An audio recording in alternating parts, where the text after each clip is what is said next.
Welcome everyone to ज्ञानी CA ज्ञान at your finger tips. और आज हम शुरू करने वाले हैं थ्योरी चैप्टर जो है यहाँ पे एडवांस फाइनेंशियल मैनेजमेंट में chapter 1 financial policy and corporate strategy. Paper pattern को एक बार समझते हैं। नए सिलेबस के अंदर पेपर पैटर्न ड्रास्टिकली चेंज हो गया है। अब वहाँ पे 70 मार्क्स सब्जेक्टिव हो गया है, 30 मार्क्स एमसीक्यू हो गया है। पहले 20 मार्क्स की कंपलसरी थ्योरी आती थी, अब भी आएगी जितना एक्सपेक्टेड है, बट अब केस सिनेरियोज में ज़्यादा आने के चांसेस हैं। और जब केस सिनेरियो आते हैं वहाँ पे किसी भी लाइन से केस स्टडी बन सकती है, इसलिए आपको हर एक कॉन्सेप्ट की, हर एक जो भी टॉपिक्स यूज करे जा रहे हैं उसकी नॉलेज अच्छी होनी चाहिए। तो जल्दी से शुरू कर पढ़ाऊंगा स्टडी मटेरियल से फाइनेंशियल पॉलिसी और कॉर्पोरेट स्ट्रेटेजी क्या बात करता है। सबसे पहले चैप्टर के नाम को समझते हैं। बात करता है पॉलिसी की। पॉलिसी का मतलब हो जाता है प्लान ऑफ एक्शन।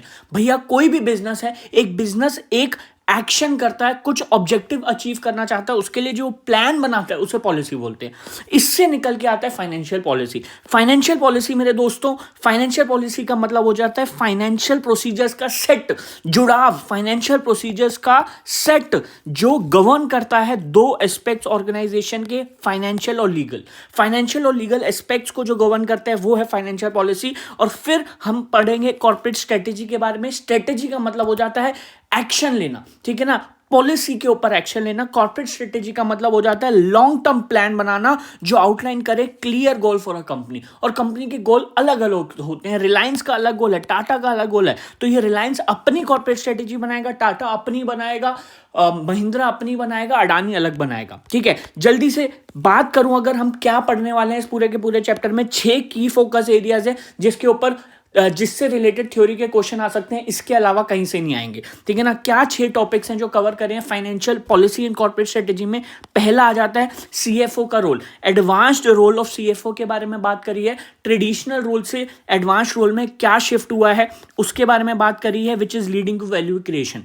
वैल्यू कैसे क्रिएट करता है सीएफओ किसी भी बिजनेस में, चाहे अगर हम बात करें रिलायंस, टाटा, किसी का भी हो, उसमें सीएफओ होता है। ठीक है ना, जो वैल्यू क्रिएट करता है, कैसे ऑर्गेनाइज करके हर एक सीएफओ को इन्वेस्टमेंट, फाइनेंशियल स्ट्रेटेजी डिसीजंस लेने पड़ते हैं, तो वो सही डिसीजन ले जो उस बिजनेस को अपने गोल्स को अचीव करने में मदद करे, वो सीएफओ का काम है। ठीक है, अब ये एडवांस हो गया ट्रेडिशनल से, कैसे वो पढ़ेंगे। Strategic financial decision making framework. भैया डिसीजन लेने के लिए भी ना एक फ्रेमवर्क फॉलो करना पड़ता है। ठीक है ना, और वो फ्रेमवर्क के बारे में बात करी गई है। 3 उसके एस्पेक्ट बोले गए हैं, स्ट्रेटेजी, फाइनेंस और मैनेजमेंट। ठीक है, उसके बाद हम समझेंगे strategy at different hierarchy level.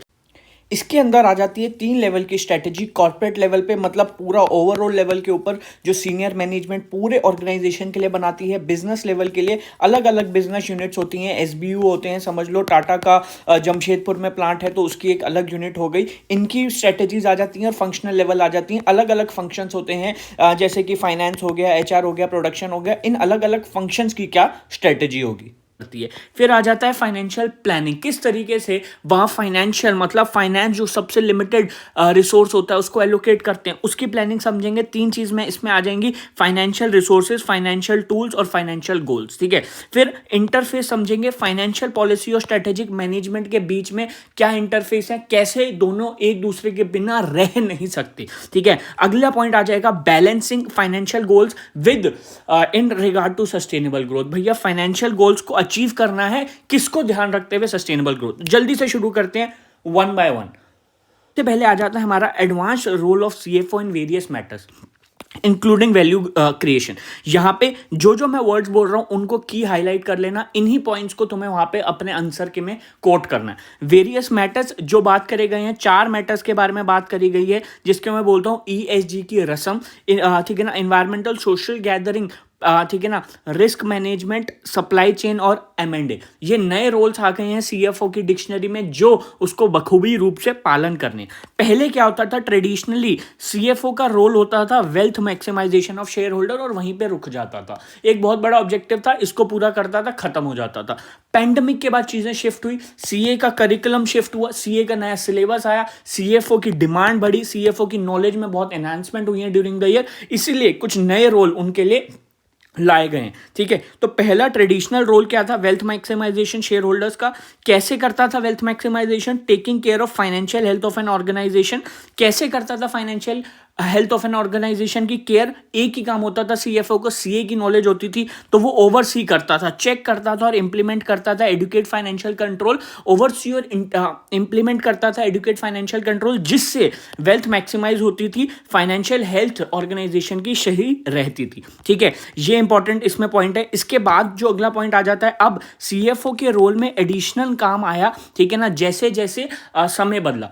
अब गवर्नेंस, कंप्लायंस, कंट्रोल और बिजनेस एथिक्स के अलावा कुछ और चीजें सीएफओ के रोल में जोड़ दी गई, ठीक है ना। अब सीएफओ को लीडरशिप रोल में लाया गया। किस में लाया गया? लीडरशिप रोल में सीएफओ को लाया गया और उससे एक्सपेक्ट किया जाता है कि वो कंट्रीब्यूट करेंगे सपोर्ट इन स्ट्रेटेजिक और ऑपरेशनल डिसीजन मेकिंग। यहां सवाल आ जाता है, स्ट्रेटेजिक डिसीजन मेकिंग क्या, ऑपरेशनल डिसीजन मेकिंग क्या? स्ट्रेटेजिक डिसीजन मेकिंग होती है जो लॉन्ग टर्म डिसीजन मेकिंग होती है, ऑपरेशनल डिसीजन मेकिंग होती है जो शॉर्ट टर्म डिसीजन मेकिंग होती है। स्ट्रेटेजिक डिसीजन मेकिंग का मतलब हो जाता है बेस्ट वेज को फाइंड करना ताकि हम अपने गोल्स और ऑब्जेक्टिव्स को अचीव कर पाएं। ऑपरेशनल डिसीजन मेकिंग का मतलब हो जाता है वो गोल्स जो शॉर्ट टर्म में इंपैक्ट करते हैं और डे टू डे बेसिस पे हमारे ऑपरेशंस को इंपैक्ट करते हैं, उनके बारे में डिसीजन लेना। तो अब सीएफओ के उसमें 4 और चीजें ऐड कर दी पोस्ट पैंडेमिक, जो उनको ध्यान में रखनी है, ठीक है ना। ये भी एक्टिविटीज उनको अब संभालनी है। सबसे पहला आता है, इसकी मेमोरी टेक्निक याद रख लेना, ईएसजी की रस्म। ईएसजी बोले तो environmental, social and governance financing, इससे रिलेटेड, रिस्क मैनेजमेंट से रिलेटेड, सप्लाई चेन, M&A से रिलेटेड, इन चीजों में भी सीएफओ को अब कॉन्ट्रीब्यूट करना है। सबसे पहले रिस्क मैनेजमेंट की बात करते हैं। रिस्क मैनेजमेंट में कैसे कंट्रीब्यूट करेगा? अब भैया सीएफओ की रिस्पांसिबिलिटी है कि वो पूरा का पूरा फंक्शन तो देखता ही है धंधे का, so he has the responsibility to look overall functioning of risk management system. तो यहां पे कीवर्ड आ जाता है ओवरऑल फंक्शनिंग, उसको देखनी है risk management system of an organisation. दूसरा है सप्लाई चेन। सप्लाई चेन में हमारा क्या आ जाता है? लॉजिस्टिक आ जाता है, इनबाउंड लॉजिस्टिक, आउटबाउंड लॉजिस्टिक, किस तरीके से किसी भी बिजनेस में from manufacturing to customer, end customer, किस तरीके से सप्लाई चेन काम कर रही है, तो ये भी उनका काम आ गया। पोस्ट पैंडेमिक सप्लाई चेन सबकी हिट हुई है। सीएफओ को यहाँ पे ध्यान रखना है as care taker of the company कि what is the financial viability of the supply chain management, ठीक है ना, which their organisation is undertaking, ठीक है ना, उसका उनको ध्यान रखना है। तो यहाँ पे CFO care taker financial viability उनको देखनी है सप्लाई चेन मैनेजमेंट की एज, ठीक है ना, this has become an critical part of their role. ठीक है, अगला पॉइंट M&A उनको देखना है, मर्जर, एक्विजिशन और कॉर्पोरेट रिस्ट्रक्चरिंग। अब क्या हो रहा है भैया, नए नए कंपटीशन आते हैं, कंपटीशन को हटाने के लिए उनके साथ एक्विजिशन करी जाती है, उनके साथ मर्जर किया जाता है, कुछ कॉर्पोरेट रिस्ट्रक्चरिंग करी जाती है, लैंड रोवर का बिजनेस कहीं और चला जाता है, कोई और बिजनेस टाटा के अंदर आ जाता है। तो इस तरीके से क्या होती है, मर्जर, एक्विजिशन और कॉर्पोरेट रिस्ट्रक्चरिंग में भी सीएफओ को डिसीजन लेना होता है, क्योंकि ये ओवरऑल बिजनेस की वायबिलिटी और फ्यूचर फंक्शनिंग को अफेक्ट करता है। तो कीवर्ड क्या है? Merger, acquisition, corporate restructuring, maintain करने के लिए growth and capture the market share. किसी भी बिजनेस के लिए इंपॉर्टेंट है, रोल ऑफ सीएफओ इंपॉर्टेंट है कि they are involved in this strategic decision, and कोई भी अगर एरर होता है M&A से रिलेटेड डिसीजंस में, this could lead to collapse of the whole business. तो ये कीवर्ड है, growth and capture in the market share, role of CFO, strategic decision making, कोई भी एरर होगा it may lead to collapse in the whole business. Fourth point यहाँ पे आ जाता है environmental, social and governance financing, ठीक है ना, विद जैसे ही ESG मेन डिमांड में आ रहा है, सीएफओ का काम हो गया है सस्टेनेबिलिटी फाइनेंसिंग में शिफ्ट करना, from traditional financing to sustainability financing. Sustainability financing का मतलब क्या? ऐसी फाइनेंसिंग जहां आप रिसोर्सेज तो यूज कर रहे हो बट सोसाइटी को भी ध्यान दे रहे हो, आप सोसाइटी, इन्वायरमेंटल, सोशल, इन सब फैक्टर्स का ध्यान रखते रखते प्रॉफिट को मैक्सिमाइज करते हो। ये 4 चीजें आ जाती हैं जो अब सीएफओ के रोल में जुड़ गई हैं। ठीक है, पहला पॉइंट क्लियर। अगले पॉइंट पे चलते हैं, ठीक है ना, जहां से क्वेश्चन बन सकता है, क्या है strategic financial decision making framework. हमें डिसीजन लेना है कि भैया हमारा फाइनेंस बेस्ट हो। सबसे पहले एक ही ऑब्जेक्टिव होता है, देखो क्या डिसीजन लेना है, जो डिसीजन लेने के लिए स्ट्रेटेजी लगाई जाए उसे बोलते हैं स्ट्रेटेजिक फाइनेंशियल डिसीजन मेकिंग। और सिर्फ एक ही डिसीजन पूरे ऑर्गेनाइजेशन के अंदर सीएफओ को, स्ट्रेटेजी मेकर्स को लेना पड़ता है, वो है maximise the wealth of the investor. सिर्फ एक ही डिसीजन है which they need to take, that is to maximise the wealth of the investors. और वो कैसे होता है? By selecting optimum investment and financial opportunities that will give a maximum expected returns at minimum risk। बहुत simple है, investors को क्या चाहिए, उनको चाहिए उनकी वेल्थ मैक्सिमाइज हो, और वेल्थ मैक्सिमाइज होते हुए उनको दो चीजें चाहिए, मैक्सिमम रिटर्न चाहिए एट मिनिमम रिस्क। तो ये कैसे कामयाब होगा, ये जो डिसीजन लेना है, that is the part of strategic financial decision making. ठीक है, तो ये कीवर्ड्स हाईलाइट कर लेना यहाँ पे। इसके बाद ऑब्जेक्टिव कॉर्पोरेट फाइनेंशियल मैनेजमेंट का यही है कि इस तरीके से डिसीजंस को इंप्लीमेंट करना। कौन से डिसीजन को, अब वो दो डिसीजन लेंगे, एक तो इन्वेस्टिंग डिसीजन लेंगे और फाइनेंसिंग डिसीजन। मतलब कि अगर इन्वेस्टर ने 100 रुपया दिया है तो उस 100 रुपये को किस प्रोडक्ट के बनाने में, किस डिपार्टमेंट में, किस यूनिट में लगाना है, वो इन्वेस्टमेंट डिसीजन। अब फाइनेंसिंग, अगर 100 रुपये उन्होंने दिया है, हमें 200 की जरूरत है, तो क्या हमें और 100 रुपये इक्विटी में उठाना चाहिए या बाकी 100 रुपये डेट में उठाना चाहिए, ये जो डिसीजन है ये भी उनको लेना। ठीक है ना। सो objective of corporate financial management है इंप्लीमेंट करना इन्वेस्टमेंट और फाइनेंसिंग डिसीजन जो सेटिस्फाई करे शेयर होल्डर्स का, उनको इक्वल में रखना है, ऑप्टिमम फाइनेंशियल पोजीशन अचीव करने। तो ये पूरा का पूरा ऑब्जेक्टिव है, मैक्सिमाइज करना शेयर होल्डर वेल्थ। इससे रिलेटेड जो डिसीजन मेकिंग करनी है, इन्वेस्टमेंट डिसीजन लेनी है, फाइनेंसिंग डिसीजन लेनी है, वो स्ट्रेटेजिक फाइनेंशियल डिसीजन मेकिंग है। कीवर्ड्स हाईलाइट कर लेना है यहाँ पे, maximisation of share holder wealth, capital यहाँ पे लिमिटिंग फैक्टर आ जाता है। तो ये जो द प्रॉब्लम जो मैनेजमेंट फेस करती है वो है strategic allocation of limited funds between alternative uses. हमारे पास जो कैपिटल है, हमारे पास ऑल्टरनेटिव यूज हैं कैपिटल के, हम चाहें तो ये यूनिट प्रोड्यूस करने में लगा दें, हम चाहे तो बेलिनो प्रोड्यूस करने में लगा दें, हम चाहे तो स्विफ्ट प्रोड्यूस करने में लगा दें, बट कौन सा प्रॉफिटेबल हमारा चल रहा है वो हमें सोचना। ठीक है ना। सो ऑल्टरनेटिव यूज है, उसमें हमें सोचना है लिमिटिंग फैक्टर को किस तरीके से एलोकेट करना है। इसी से निकल के आ जाते हैं 3 फंडामेंटल एसेंशियल एलिमेंट्स। ठीक है ना, for optimum allocation of capital, जो पार्ट बनते हैं स्ट्रेटेजिक फाइनेंशियल डिसीजन मेकिंग के। तो क्या पार्ट बन गए, सबसे पहली चीज, अगर आपको स्ट्रेटेजिक फाइनेंशियल डिसीजन मेकिंग लेनी है, आपको 3 फंडामेंटल एसेंशियल एलिमेंट्स का ध्यान रखना है for optimum allocation of capital. सबसे पहला क्या है, स्ट्रेटेजी, दूसरा क्या है, फाइनेंशियल रिसोर्सेज, तीसरा क्या है, मैनेजमेंट। ये 3 चीजें बढ़िया हैं तो सब बढ़िया। सबसे पहले स्ट्रेटेजी कैसे बढ़िया, स्ट्रेटेजी 2 चीजें होनी चाहिए स्ट्रेटेजी में, क्लियर होनी चाहिए और रियलिस्टिक होनी चाहिए। आपको पता होना चाहिए आपको क्या पाना है, और आपको पता होना चाहिए वो अचीवेबल है कि नहीं, ये ख्याली पुलाव नहीं होनी चाहिए। दूसरी चीज आ जाती है फाइनेंशियल रिसोर्सेज। ठीक है ना, फाइनेंशियल रिसोर्सेज में क्या होता है, कंट्रोल्स अच्छे होने चाहिए और सिस्टम्स प्लेस में होने चाहिए ताकि आप स्ट्रेटेजी को अचीव कर पाओ। तीसरी चीज क्या आती है, मैनेजमेंट, जो लोग हैं उस स्ट्रेटेजी और फाइनेंशियल रिसोर्सेज को एंड रिजल्ट तक ले जाने वाले, वो जो टीम है और वो जो लोग प्रोसेस करेंगे वो सही होने चाहिए। राइट, तो 3 चीजें आ जाती हैं हमारी स्ट्रेटेजिक फाइनेंशियल डिसीजन मेकिंग में, strategy plus finance plus management. Strategy क्या होनी चाहिए, क्लियर और रियलिस्टिक, फाइनेंस कैसे होना चाहिए, सिस्टम्स इन प्लेस होने चाहिए, मैनेजमेंट क्या होनी चाहिए, राइट होनी चाहिए, and they should be able to process what should be done.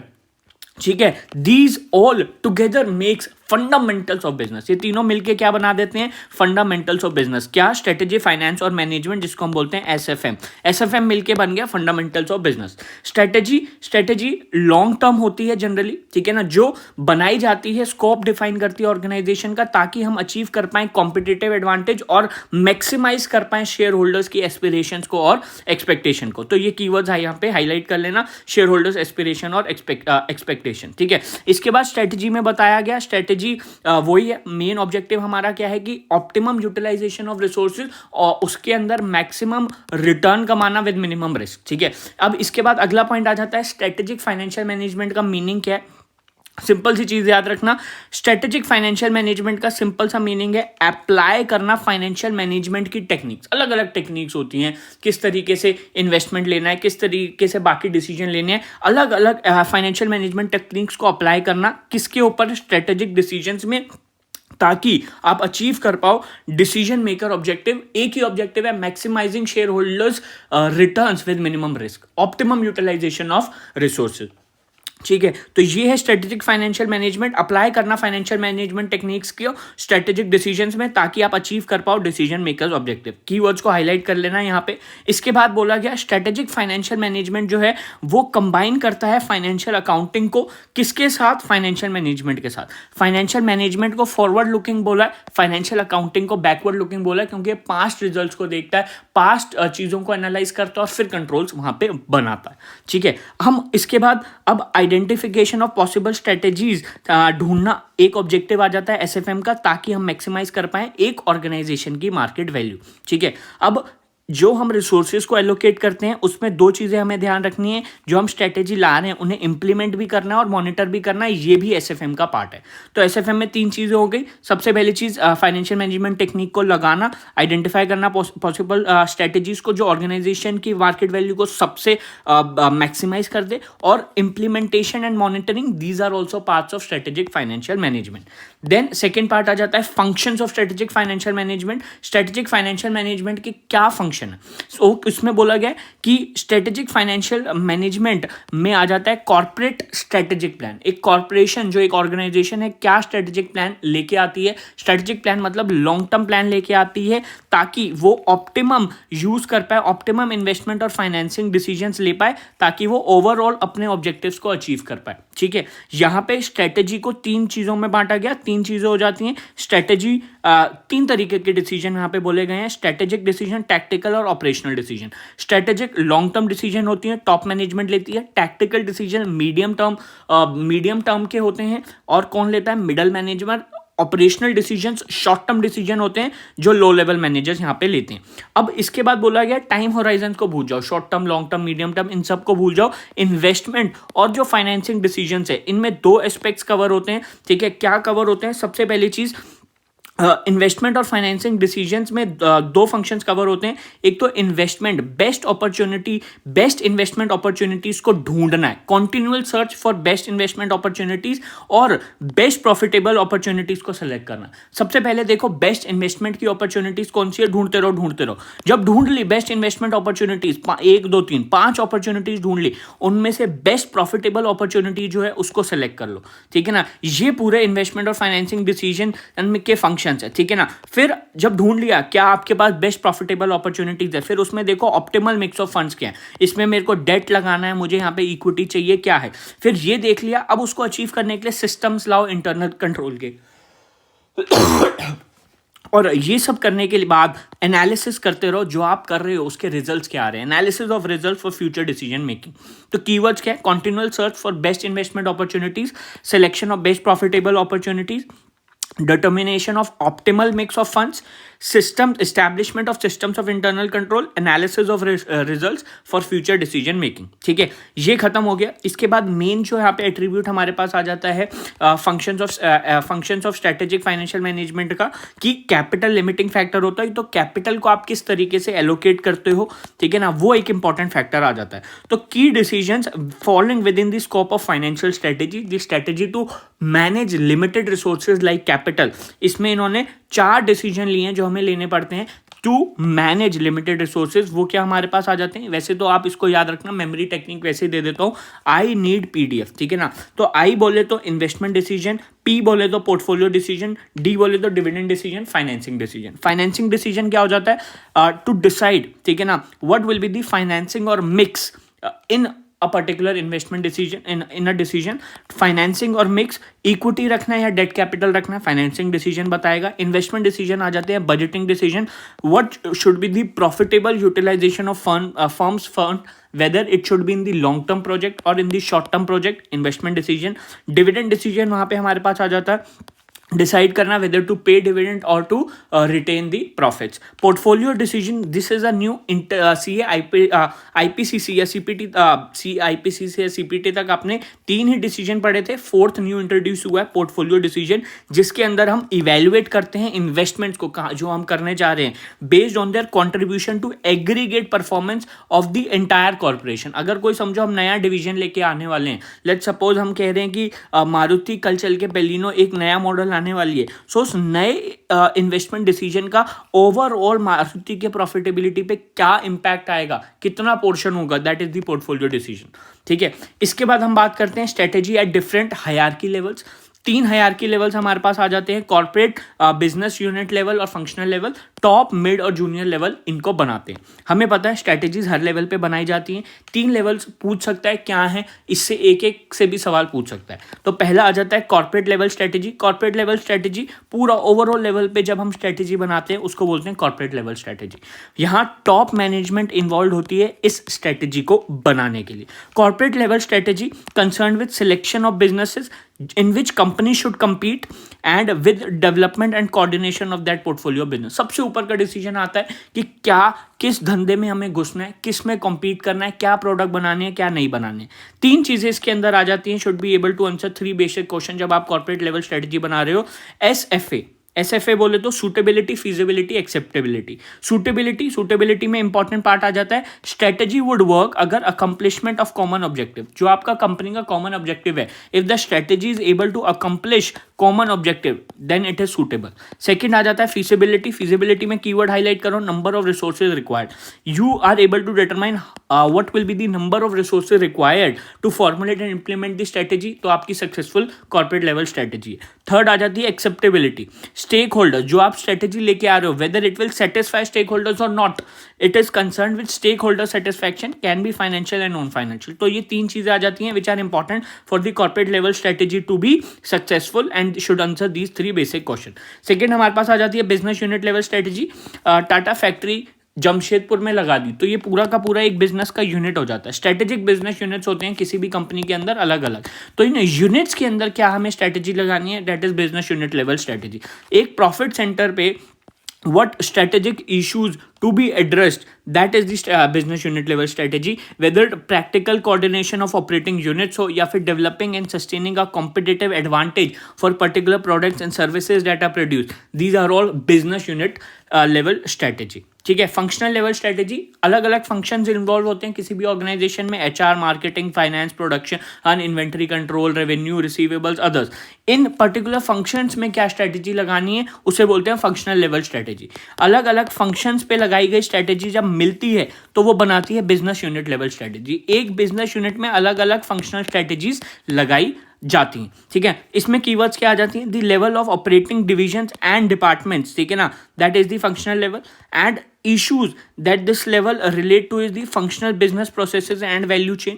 functional level strategies R&D में हो, operations, manufacturing, marketing, finance, human resource, these all involve development and coordination of resources through which business unit level strategies can be executed effectively and efficiently। ठीक है, इसके बाद important यहाँ पे part आ जाता है अलग अलग फंक्शंस जो हैं, they assume finance as the most important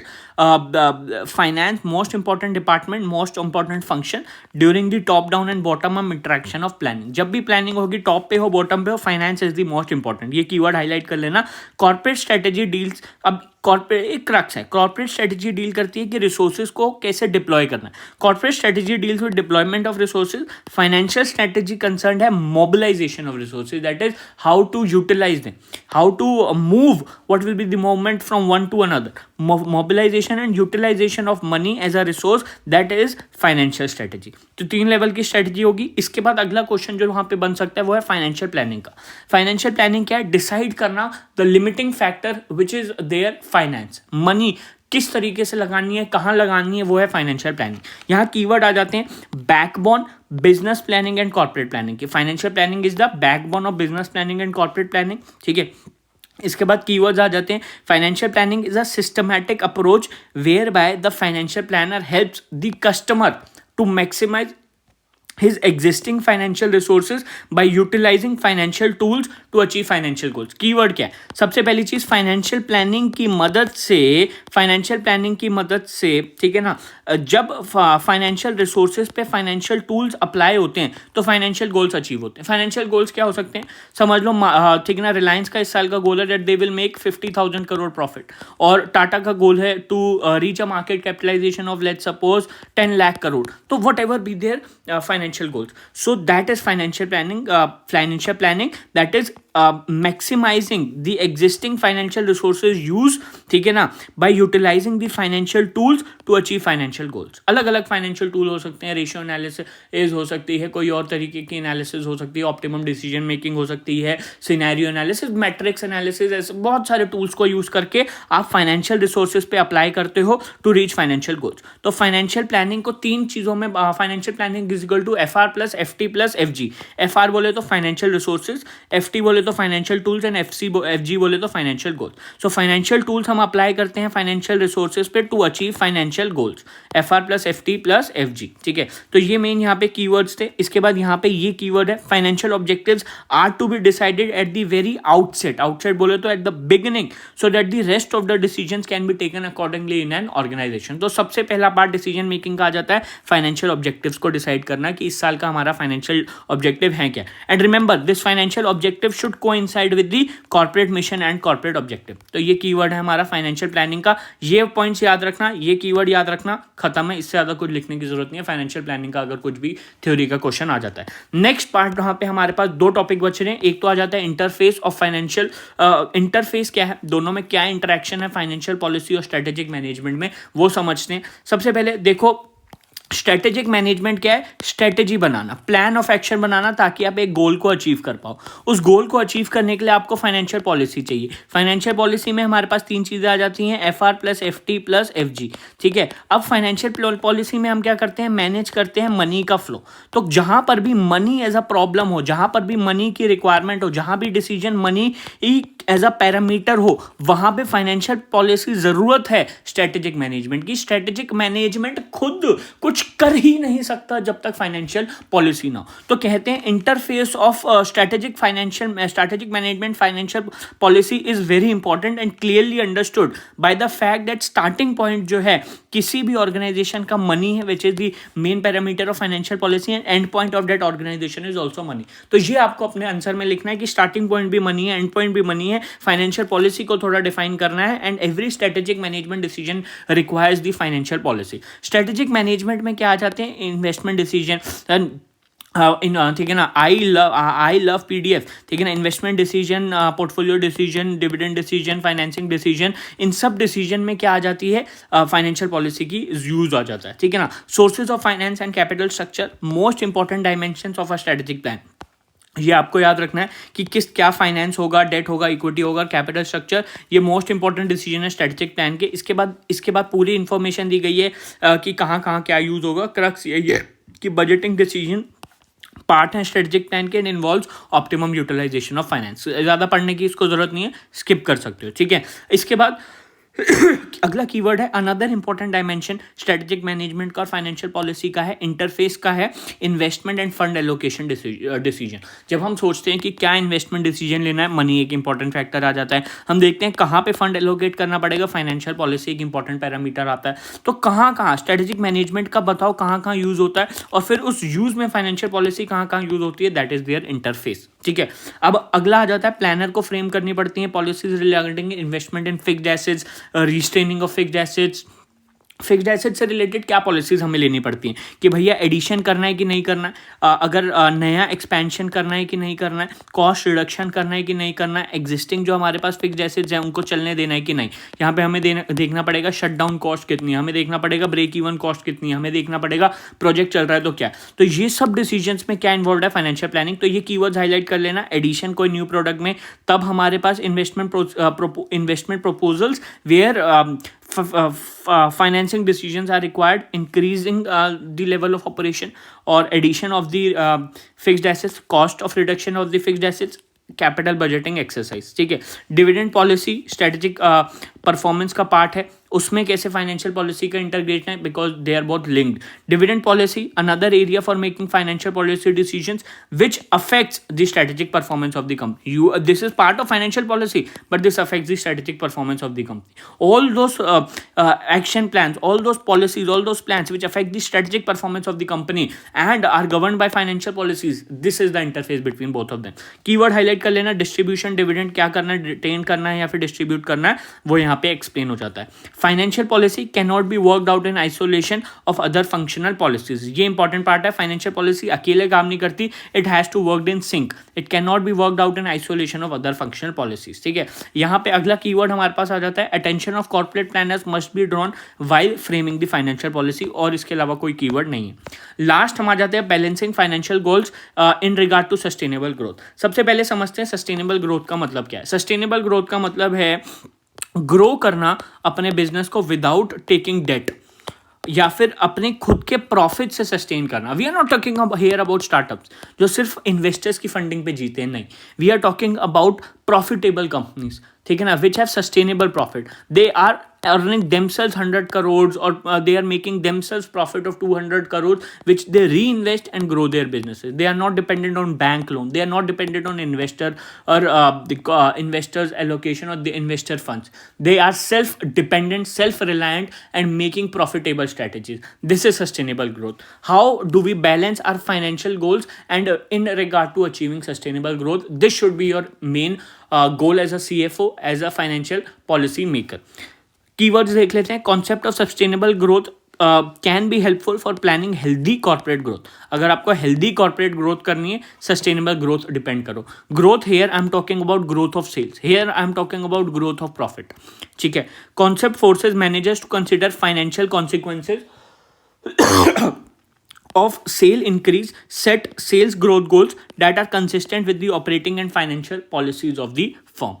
ये मेन गोल है यहाँ पे एक एग्जांपल दिया गया है फ्यूल इंडस्ट्री का, विच टॉक्स अबाउट कि अगर कोई भी फ्यूल इंडस्ट्री है, they also have to decide कि किस तरीके से वहाँ पे क्वांटिटी का यूज़ करना है, क्योंकि फ्यूल एक लिमिटेड रिसोर्स है। You have to make sure that this is available to the current need, current generation, also making sure that the same will be available for our future generations. We cannot replenish them or we cannot leave them abandoned without the resources. Correct. So fuel industry का एक example है, not so important, quote कर सकते हो जो मैंने बताया। Sustainable, ये की वर्ड्स हाईलाइट कर लेना। Sustainable growth is important to enterprise long term development. तो long term development चाहिए तो sustainable growth चाहिए। Too fast too slow नहीं, sustainable growth चाहिए। Slow moving, pace moving, sustainable growth. Sustainable growth का सिंपल सा फॉर्मूला होता है, आपके पास जो रिटेन्ड ऑफ अर्निंग्स है उसको मल्टीप्लाई कर दो रिटेंशन रेशियो में, ठीक है, that is sustainable growth rate. ठीक है ना, retained earnings into 1 minus dividend pay out ratio. We already know dividend pay out ratio को अगर मैं 1 से माइनस कर दूंगा तो मेरे पास रिटेंशन रेशियो आ जाता है। क्यों? क्योंकि dividend pay out ratio plus retention ratio is equal to 1। मतलब अगर कंपनी 100 रुपये कमा रही है, उससे दो ही चीज़ें होगी, या तो वो उसको रिटेन करेगी 100 के 100 को, या फिर कुछ पार्ट उसमें से डिविडेंड दे देगी। तो जो डिविडेंड देगी वो माइनस करके रिटेन हो जाता है। अब सस्टेनेबल ग्रोथ के लिए क्या इंपॉर्टेंट है? What makes an organization financially sustainable? आपको फाइनेंशियली सस्टेन होना है, आपको किसी और के पैसे पे जीना नहीं है, किसी और के पैसे की जरूरत नहीं है, खुद सस्टेन हो। क्या क्या करना पड़ेगा टू बी फाइनेंशियली सस्टेनेबल? ये थ्योरी में पूछा जा सकता है। 5-6 चीज़ों को याद रखना। सबसे पहली चीज, more than one source of income हमेशा होनी चाहिए। More than one way of generating income होनी चाहिए। खाली एक सोर्स ऑफ इनकम पे मत डिपेंड करो। अगर सेल भी कर रहे हो, मल्टीपल प्रोडक्ट्स लाओ। अगर प्रोडक्ट्स हैं तो सर्विसेज लेके आओ। मल्टीपल सोर्स ऑफ इनकम होना चाहिए। फाइनेंशियल प्लानिंग रेगुलरली होनी चाहिए। स्ट्रैटेजिक और एक्शन उस पर लेना। Do strategic, action and financial planning regularly, तीनों एक साथ होनी चाहिए। ठीक है ना। फाइनेंशियल सिस्टम्स प्लेस में होने चाहिए, अगर नहीं होंगे तो धोखे होंगे। ठीक है। गुड पब्लिक इमेज होनी चाहिए। Have a good public image, तभी कस्टमर आपके साथ जुड़ेगा। Be clear about its values. ठीक है ना। Have financial autonomy. Financial autonomy आपको मेंटेन करनी पड़ेगी डिसीजन मेकिंग में। तो ये पैरामीटर्स हैं जो आपको याद रखने हैं सस्टेनेबल ग्रोथ करने के लिए। सस्टेनेबल ग्रोथ रेट क्या? How much a firm can grow without borrowing money. Sustainable growth का कॉन्सेप्ट रॉबर्ट एच हिजिंस लेके आए थे। ठीक है ना। इसका कॉन्सेप्ट यही कहता है कि maximum rate of growth in sales that can be achieved given the firm's profitability, given its asset utilization and desired pay out and debt ratios. कि इतने डेट में, इतने रिसोर्सेज के अंदर, इसी प्रॉफिटेबिलिटी के अंदर what could be the maximum amount of growth in sales that can be achieved through firm's profitability, given the firm profitability, asset utilization, desired dividend pay out and debt. ठीक है। How much a firm can grow without borrowing money, that is sustainable growth rate. We are not dependent, we are self sustained, we are growing. Formula क्या है? Retained earnings ठीक है ना, into 1 minus dividend pay out ratio, return on equity into retention ratio, वो हमारा यहाँ पे sustainable growth rate है। रिटर्न ऑन इक्विटी का फॉर्मूला क्या है, नेट इनकम जो हमारा P&L से आ जाता है divided by shareholders equity. Sustainable growth model क्या एज्यूम करता है, business wants to have 3 things, they want to maintain a target capital structure without issuing new equity. They want to maintain a target dividend payout ratio. This is what we are going to pay, and they need to increase sales as rapidly as market condition allow. So हमें sales बढ़ानी है, दो चीज़ों को consistent रखते हुए, हमारे capital structure को और हमारी dividend payout policy को, ठीक है। Asset firm's only source of new equity is retained earnings. Sales और एसेट्स एक लिमिट तक ही ग्रो कर सकते हैं, इसलिए आपको सस्टेनेबल ग्रोथ के बाद देखना पड़ेगा कितना डेट बोरो करना, वो भी आपका डिसीजन वहाँ पे लेना पड़ेगा। तो एक कीवर्ड है, firm's only source of new equity is retained earnings. Sales and assets can not grow any faster than the retained earnings plus the additional debt that the retained earnings can support. Economists and business researchers contend achieving sustainable growth is not possible without paying heed to twin cornerstone. तो दो चीजें याद रखो, sustainable growth है, किन twin कॉर्नरस्टोन्स को ध्यान में रखना है, ग्रोथ स्ट्रेटेजी और ग्रोथ कैपेबिलिटी। इनमें से एक भी नहीं होगा, सस्टेनेबल ग्रोथ अचीवेबल नहीं है, पॉसिबल नहीं है। अगर आपके पास स्ट्रेटेजी है बट इंफ्रास्ट्रक्चर नहीं है, कुछ नहीं होगा। आपके पास इंफ्रास्ट्रक्चर बट कोई स्ट्रेटेजी नहीं है, कुछ नहीं होगा, ठीक है। ये इंपॉर्टेंट था। इसके बाद what makes an organization sustainable. अगर आपको एक ऑर्गेनाइजेशन चाहिए जो सस्टेनेबल हो, तो आपके पास एक क्लियर स्ट्रेटेजिक डायरेक्शन होना चाहिए। आपको स्कैन करना पड़ेगा इन्वायरमेंट को, आइडेंटिफाई करनी पड़ेंगी opportunities, attract, manage and retain करना पड़ेगा कॉम्पिटेंट स्टाफ, एडुकेट करना पड़ेगा, एडमिनिस्ट्रेटिव और फाइनेंशियल इंफ्रास्ट्रक्चर अच्छा करना पड़ेगा, डेमोन्स्ट्रेट करनी पड़ेगी effectiveness of utilization of resources, community का सपोर्ट करना पड़ेगा। इसमें और ऊपर के क्वेश्चन में क्या फर्क है, ऊपर का क्वेश्चन बताता है फाइनेंशियली सस्टेनेबल आप कैसे होगी, कि पैसे की जरूरत ही ना हो तो भैया और पैसा कमाओ। और ऑर्गेनाइजेशन कैसे सस्टेनेबल होगी, अगर अच्छे कंट्रोल्स होंगे, अच्छा डायरेक्शन होगा, सही तरीके से यूटिलाइजेशन होगा, स्कैन करोगे एनवायरनमेंट को, आइडेंटिफाई करोगे अपॉर्चुनिटी, स्टाफ को रिटेन करके रखोगे, इंफ्रास्ट्रक्चर अच्छा रखोगे, तब आप ऑर्गेनाइजेशन सस्टेनेबल होगी, फाइनेंशियल सस्टेनेबल होगी, मल्टीपल सोर्सेज ऑफ इनकम है, multiple ways of generating revenue है, फाइनेंशियल कंट्रोल्स अच्छे हैं, सिस्टम्स इन प्लेस हैं, ठीक है। अगले बात, sustainable growth model is particularly helpful in situation जहां पर बोरोअर रिक्वेस्ट एडिशनल फाइनेंसिंग। अगर कोई एडिशनल फाइनेंसिंग मांग रहा है, सस्टेनेबल ग्रोथ होगी तो जरूरत ही नहीं पड़ेगी एडिशनल फाइनेंसिंग की, खुद ही सस्टेन कर लोगे। अब इसमें बोला गया मैच्योर फर्म्स के पास एक्चुअल ग्रोथ रेट जो है उनका सस्टेनेबल ग्रोथ रेट से कम होता है, जो मैच्योरिटी पे पहुंच जाती हैं। उन केस में मैच्योरिटी में अगर आप पहुंच जाती हैं, आपके पास दो चीज़ें, या तो ग्रोथ रेट बढ़ा लो या फिर सस्टेनेबल ग्रोथ रेट को कम कर लो। सस्टेनेबल ग्रोथ रेट को कम करने के लिए 3 चीज़ें उन्होंने बताई है। You start increasing the dividend pay out ratio, आपका सस्टेनेबल ग्रोथ रेट कम हो जाएगा। You start repurchasing the common stock, you reduce the firm's debt lot और increase possession of lower earning liquid assets. These are the ways to reduce the sustainable growth rate for the mature firms, ठीक है ना। Serve decrease the sustainable growth rate.